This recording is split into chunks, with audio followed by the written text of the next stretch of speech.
प्रधानमंत्री ने वाराणसी में किया नए स्टेडियम शिलान्यास। हम आपको बता दें कि क्रिकेट के लिए आज एक ऐतिहासिक दिन है। आज के दिन भारत के प्रधानमंत्री नरेंद्र मोदी ने वाराणसी का दौरा किया और वहां उन्होंने अंतर्राष्ट्रीय क्रिकेट स्टेडियम का शिलान्यास किया। इस कार्यक्रम के दौरान भारत के master blaster Sachin Tendulkar, Sunil Gavaskar, Kapil Dev, Ravi Shastri, BCCI अध्यक्ष रोजर बिन्नी, उपाध्यक्ष राजीव शुक्ला और बीसीसीआई सचिव जैस भी मौजूद रहे। हम आपको बता दें कि उत्तर प्रदेश के कानपुर और लखनऊ के बाद वाराणसी में तीसरा इंटरनेशनल क्रिकेट स्टेडियम बनने जा रहा है, जिसका प्रधानमंत्री ने आज शिलान्यास किया। इस क्रिकेट स्टेडियम का पूरा बजट 451 करोड़ रखा गया है। वाराणसी के गजारी में बनने वाला ये स्टेडियम अपने आप में काफी स्पेशल होने वाला है। इस स्टेडियम को भगवान शिव से जुड़ी वस्तुओं की थीम से जोड़ा गया है और उसी के आकार में इस स्टेडियम को बनाया जाएगा। इस स्टेडियम की खासियत भी यही होगी कि यहाँ का फ्लड लाइट त्रिशूल के शेप में होगी। इसके अलावा स्टेडियम का जो बिल्डिंग होगा उसे भगवान शिव के आकार का बनाया जाएगा। वही स्टेडियम की जो एंट्री होगी उसे बेलपत्र की तरह बनाया जाएगा। इस स्टेडियम में 30,000 दर्शकों के बैठने की क्षमता होगी। यहाँ का सिस्टम भी अत्याधुनिक होगा, जैसे कि ड्रेनेज सिस्टम और एक क्लब हाउस। इसमें क्रिकेटरों के लिए अलग प्रैक्टिस सिस्टम होगा। उम्मीद की जा रही है कि इस स्टेडियम को दिसंबर 2025 तक बनकर तैयार कर दिया जाएगा। प्रधानमंत्री ने स्टेडियम को लेकर कहा है कि काशी में आज एक इंटरनेशनल क्रिकेट स्टेडियम की आधारशिला रखी गई है। ये स्टेडियम न सिर्फ वाराणसी बल्कि पूर्वांचल के युवाओं के लिए वरदान जैसा होगा। इस स्टेडियम के पूरा होने पर 30,000 से ज्यादा लोग यहाँ बैठकर मैच देख पाएंगे। जब से इस स्टेडियम की तस्वीर बाहर आई है, उन्हें देखकर हर काशीवासी गदगद हो गया है। इसके बाद उन्होंने कहा कि खेल को लेकर समाज की सोच बदली है। आज जो खेलेगा वही खिलेगा। आज क्रिकेट के जरिए दुनिया भारत से जुड़ रही है। नए नए देश क्रिकेट खेलने के लिए आगे आ रहे हैं। जाहिर है कि आने वाले दिनों में क्रिकेट मातों की संख्या बढ़ाने वाली है। जब मातों की संख्या बढ़ेगी तो नए स्टेडियम की जरूरत भी पड़ेगी। तब बनारस का यह अंतर्राष्ट्रीय क्रिकेट स्टेडियम इस डिमांड को पूरा करेगा। ये पूरे पूर्वांचल का चमकता हुआ सितारा बनाने वाला है। के साथ माननीय प्रधानमंत्री जी से अनुरोध करती हूं कि सर रिमोट का बटन दबाकर आज इस अंतर्राष्ट्रीय क्रिकेट स्टेडियम का शिलान्यास की कृपा करके हम सबको अनुग्रहित करें।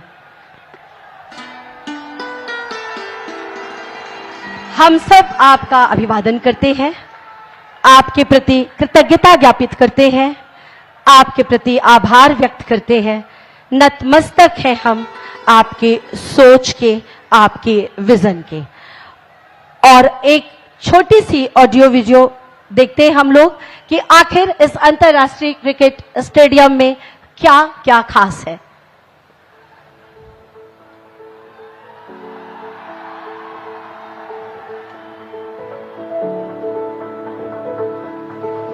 वाराणसी दुनिया के सबसे पुराने और निरंतरता वाले शहरों में से है, जिसकी भारत की आध्यात्मिक राजधानी के रूप में भी मान्यता है। दिव्यता और आध्यात्म से परिपूर्ण काशी 2000 से भी अधिक मंदिरों, रमणीक घाटों और पवित्र तीर्थ स्थलों के लिए विश्व विख्यात है। माननीय प्रधानमंत्री और काशी के सांसद श्री नरेंद्र मोदी जी के यशस्वी नेतृत्व में काशी में पिछले 9-10 सालों से अभूतपूर्व विकास की जो अविरल धारा बह रही है, उसमें एक और अहम अध्याय जुड़ रहा है, क्योंकि यहाँ एक विश्व स्तरीय क्रिकेट स्टेडियम भी बनने जा रहा है।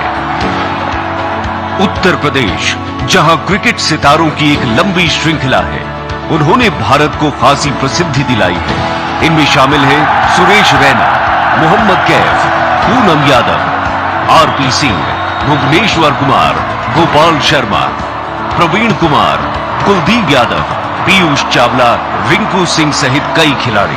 काशी का क्रिकेट स्टेडियम काशी को इस खेल का एक नया हब बनाएगा। यूपी के पूर्वी क्षेत्र के क्रिकेट प्रेमियों को लाइव मैचों का अनुभव करीब से मिलेगा। युवा प्रतिभाओं को वर्ल्ड क्लास इंफ्रास्ट्रक्चर और प्रशिक्षण के अवसर मिलेंगे। साथ ही टूरिज्म और हॉस्पिटैलिटी सेक्टर के साथ ही स्थानीय अर्थव्यवस्था को बढ़ावा मिलेगा। इस स्टेडियम को गंजरी गांव में 30 एकड़ के क्षेत्र पर बनाया जाएगा। स्टेडियम 30,000 की क्षमता वाला होगा, जिसका भविष्य में 40,000 तक विस्तार किया जा सकेगा। साथ ही होंगी खिलाड़ियों के लिए बेहतरीन सुविधाएं, 9 पिच, HD ब्रॉडकास्ट के लिए फ्लड लाइटिंग मास्ट, बेहतरीन drainage system, plug and play broadcasting ढांचागत सुविधाएं, पार्ट रूफ, एक्सक्लूसिव नेट वाले प्रैक्टिस ग्राउंड और पार्किंग के लिए पर्याप्त जगह है। साउथ पवेलियन के ऊपर लेवल में एक विशिष्ट VIP जोन होगा, जिसमें डाइनिंग की सुविधा वाले कॉर्पोरेट बॉक्स और लाउंज होंगे। स्टेडियम तक सुगम पहुंच के लिए डेडिकेटेड सड़कें और पाथवेज भी होंगे। काशी, जहां कण कण में शिवत्व है, वहां बन रहे वर्ल्ड क्लास स्टेडियम के स्थापत्य में बाबा विश्वनाथ से जुड़े प्रतीकों को खूबसूरती से समाहित किया गया है। जैसे भगवान शिव के मस्तक को सुशोभित करने वाले चंद्रमा को स्टेडियम के छत पर प्रदर्शित किया जाएगा। फ्लड लाइट मास्ट त्रिशूल के आकार के होंगे। मीडिया सेंटर डमरू के आकार वाला होगा। साथ ही बाबा भोलेनाथ के आध्यात्मिक चढ़ावे बेल पत्र को मुख्य भाग पर हर ओर एक हार के रूप में प्रदर्शित किया जाएगा। स्टेडियम से जुड़ी प्रवेश सीढ़ियों को वाराणसी के घाट की सीढ़ियों की तर्ज पर बनाया जाएगा। जैसे कि माननीय प्रधानमंत्री जी का सदैव मानना है कि काशी का मिजाज है लगातार आगे बढ़ना, विकास को गतिमान रखना और अपनी ऊर्जा और उमंग से सबको प्रेरित करना। इसी कड़ी में काशी को मिलने जा रहा है अंतर्राष्ट्रीय क्रिकेट स्टेडियम, जो इस पूरे क्षेत्र के लिए नए अवसर और नई संभावनाएं सृजित करेगा।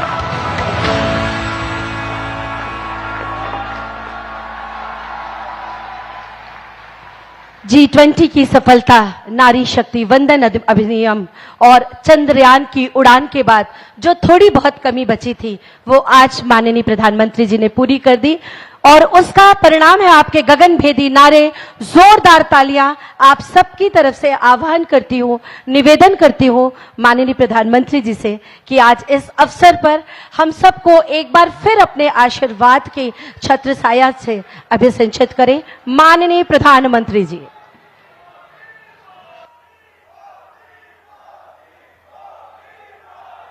हर हर महादेव। उत्तर प्रदेश के मुख्यमंत्री श्रीमान योगी आदित्यनाथ जी, मंच पर विराजमान यूपी सरकार के अन्य मंत्रीगण, जनप्रतिनिधिगण, इस कार्यक्रम में मौजूद देश के खेल जगत से जुड़े सभी वरिष्ठ महानुभाव और मेरे प्यारे काशी के परिवारजनों, आज फिर से बनारस आवे का मौका मिलल हो। जौन आनंद बनारस में मिलला, ओकर व्याख्या असंभव है। एक बार फिर बोलिए, ओम नमः पार्वती पतये, हर हर महादेव। आज मैं एक ऐसे दिन काशी आया हूं जब चंद्रमा के शिव शक्ति पॉइंट तक पहुंचने का भारत का 1 महीना पूरा हो रहा है। शिव शक्ति यानी वो स्थान जहां बीते महीने की 23 तारीख को हमारा चंद्रयान लैंड हुआ था। एक शिव शक्ति का स्थान चंद्रमा पर है, दूसरा शिव शक्ति का स्थान ये मेरी काशी में है। आज शिव शक्ति के स्थान से शिव शक्ति के उस स्थान पर भारत की विजय की मैं फिर से बधाई देता हूं। मेरे परिवारजनों, जिस स्थान पर हम सब इकट्ठा हुए हैं वह एक पावन स्थल जैसा है। यह स्थान माता विंध्यवासिनी के धाम और काशी नगरी को जोड़ने वाले रास्ते का एक पड़ाव है। यहां से कुछ दूर पर भारतीय लोकतंत्र के प्रखर पुरुष और पूर्व केंद्रीय मंत्री राजनारायण जी का गांव मोतीकोट है। मैं इस धरती से आदरणीय राजनारायण जी और उनकी जन्मभूमि को सर झुका करके प्रणाम करता हूं। मेरे साथियों, पिछले 1-2 महीने पहले मैं मध्य प्रदेश का एक आदिवासी इलाका शहडोल के आदिवासी गांव में गया था। वहां मुझे कुछ नौजवानों से मिलने का अवसर मिला और मैं सचमुच में वहां का दृश्य और उनकी बातें सुनकर के इतना प्रभावित हुआ। उन युवकों ने मुझे कहा कि ये तो हमारा मिनी ब्राजील है। मैंने कहा भाई तुम मिनी ब्राजील कैसे बन गए हो? बोले हमारे यहां हर घर में फुटबॉल का खिलाड़ी है। और कुछ लोगों ने मुझे कहा कि मेरे परिवार में 3-3 पीढ़ी नेशनल फुटबॉल प्लेयर रही है। एक प्लेयर रिटायर्ड होने के बाद उसने वहां अपना जान लगा दी और आज हर पीढ़ी का व्यक्ति आपको वहां फुटबॉल खेलता नजर आएगा। और वो कहते हैं कि हमारा जब एनुअल फंक्शन होता है तो कोई घर में आपको नहीं मिलेगा। इस पूरे इलाके के सैकड़ों गांव और लाखों की तादाद में लोग 2-2, 4-4 दिन मैदान में डटे रहते हैं। ये कल्चर उसे सुनकर के, देख करके देश के उज्जवल भविष्य का विश्वास मेरा बढ़ जाता है। और काशी का सांसद होने के नाते मैं यहां आए बदलावों का भी साक्षी बना। सांसद खेल प्रतियोगिता के दौरान जो उत्साह यहां रहता है उसकी जानकारी मुझे लगातार पहुंचती रहती है। काशी के युवा स्पोर्ट्स की दुनिया में अपना नाम कमाए, मेरी यही कामना है। इसलिए हमारा प्रयास वाराणसी के युवाओं को उच्च स्तरीय खेल सुविधाएं देने का है। इसी सोच के साथ इस नए स्टेडियम के साथ ही सीगरा स्टेडियम पर भी करीब 400 करोड़ रुपए खर्च किए जा रहे हैं। सीगरा स्टेडियम में 50 से अधिक खेलों के लिए जरूरी सुविधाएं विकसित की जा रही है। और इसकी एक और खास बात है, ये देश का पहला बहुस्तरीय स्पोर्ट्स कॉम्प्लेक्स होगा जो दिव्यांगजनों को ध्यान में रखकर बनाया जा रहा है। इसे भी बहुत जल्द ही काशी वासियों को समर्पित किया जाएगा। बड़ालालपुर, उसमें बना सिंथेटिक ट्रैक हो, सिंथेटिक बास्केटबॉल कोर्ट हो, अलग अलग अखाड़ों को प्रोत्साहन देना हो, हम नया निर्माण तो कर ही रहे हैं पर शहर की पुरानी व्यवस्थाओं को भी सुधार रहे हैं। मेरे परिवारजनों, खेलों में आज भारत को जो सफलता मिल रही है वो देश की सोच में आए बदलाव का परिणाम है। हमने स्पोर्ट्स को युवाओं की फिटनेस और युवाओं के रोजगार और उनकी कैरियर से जोड़ा है। 9 वर्ष पहले की तुलना में इस वर्ष केंद्रीय खेल बजट 3 गुना बढ़ाया गया है। खेलो इंडिया प्रोग्राम के बजट में तो पिछले वर्ष की तुलना में लगभग 70% वृद्धि की गई है। सरकार आज स्कूल से लेकर ओलंपिक पोडियम तक हमारे खिलाड़ियों के साथ टीम मेंबर बनकर साथ चलती है। खेलो इंडिया के तहत देश भर में स्कूल से यूनिवर्सिटी तक की खेल प्रतियोगिताएं हुई है। इनमें बड़ी संख्या में हमारी बेटियों ने भी हिस्सा लिया है।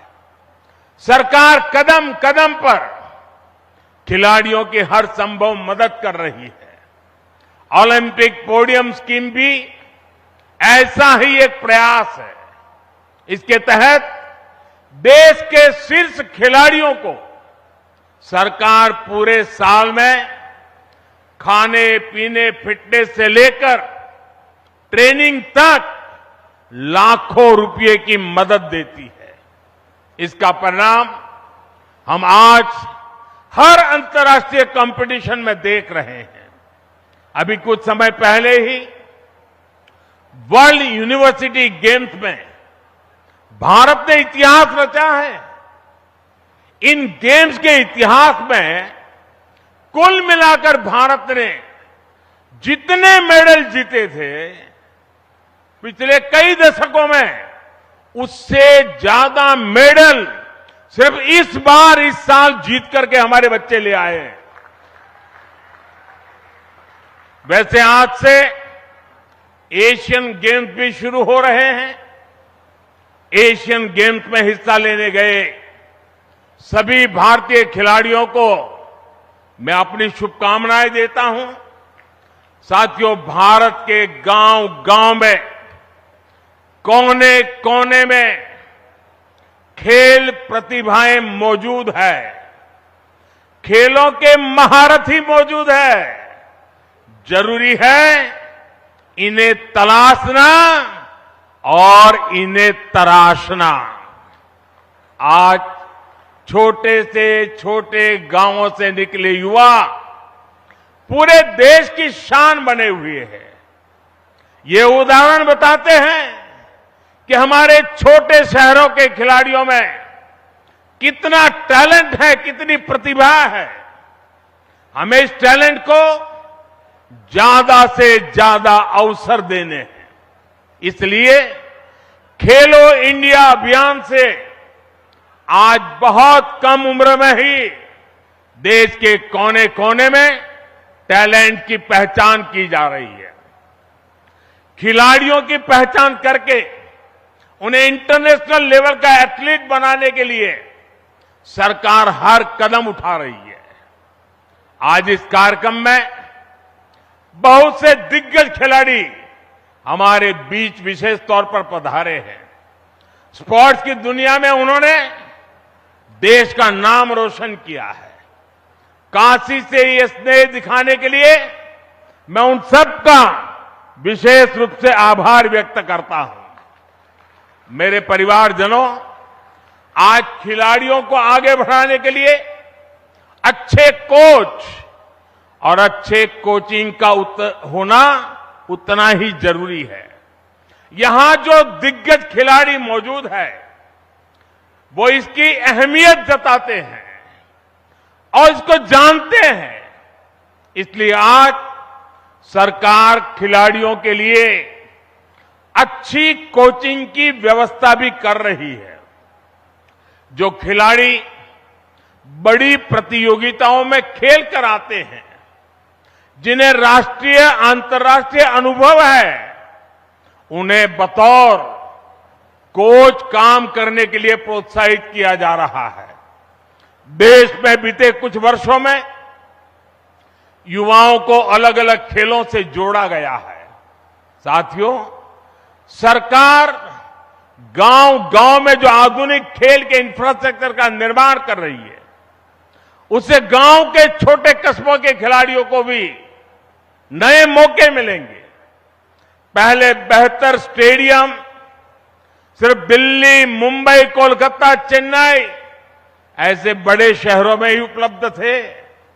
अब देश के हर कोने में, देश के दूर सुदूर इलाकों में भी खिलाड़ियों को ये सुविधाएं देने की कोशिश हो रही है। मुझे खुशी है कि खेलो इंडिया प्रोग्राम के तहत जो स्पोर्ट्स इंफ्रास्ट्रक्चर बनाया जा रहा है, उसका बहुत अधिक लाभ हमारी बेटियों को हो रहा है।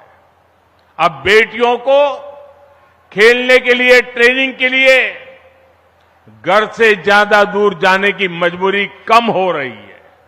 साथियों, नई नेशनल एजुकेशन पॉलिसी में खेल को उसी कैटेगरी में रखा गया है जैसे साइंस, कॉमर्स या दूसरी पढ़ाई हो। पहले खेल को सिर्फ एक एक्स्ट्रा एक्टिविटी माना जाता था, लेकिन अब ऐसा नहीं है। अब स्पोर्ट्स को स्कूलों में बाकायदा एक विषय की तरह पढ़ाए जाना तय हुआ है।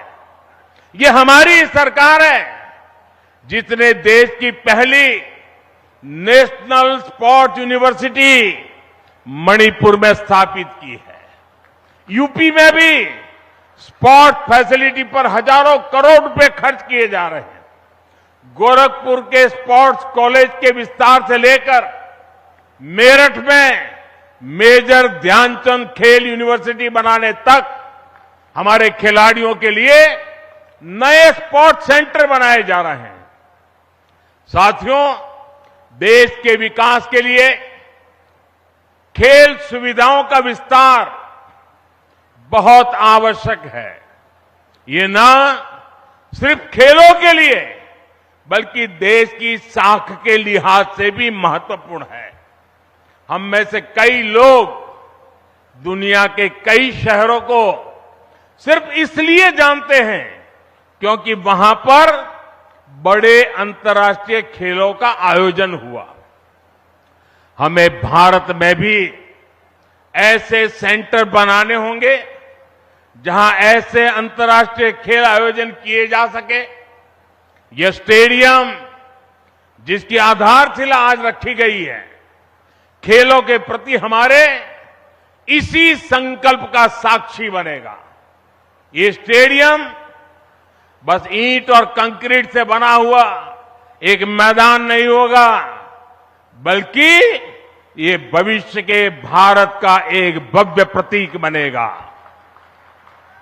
मैं खुद को भाग्यशाली मानता हूं कि हर विकास कार्य के लिए मेरी काशी अपना आशीर्वाद लिए मेरे साथ खड़ी रहती है। आप लोगों के बिना काशी में कोई भी कार्य सिद्ध नहीं हो सकता है। आपके आशीर्वाद से हम काशी के कायाकल्प के लिए इसी तरह विकास के नए अध्याय लिखते रहेंगे। एक बार फिर काशी के लोगों को, पूरे पूर्वांचल को क्रिकेट स्टेडियम के शिलान्यास की मैं बहुत बहुत बधाई देता हूं। हर हर महादेव।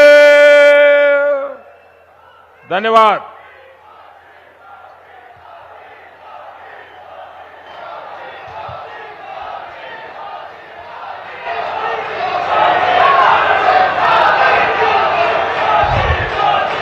भारत माता की, भारत माता की।